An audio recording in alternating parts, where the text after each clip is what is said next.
నా ప్రేమ లోకం నువ్వే అంటున్నా, నీతో ప్రయాణం ఇష్టమేనన్నా, ప్రేమ తెలిపిన రామ చిలుకను హత్తుకోమన్నా.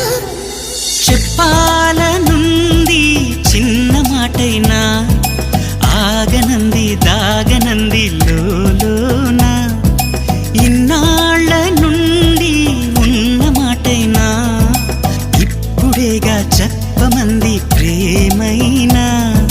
పెదవి కదిలించుకో, మనసే వినిపించుకో, పరదా తొలగించు కొంతైనా, సరిలే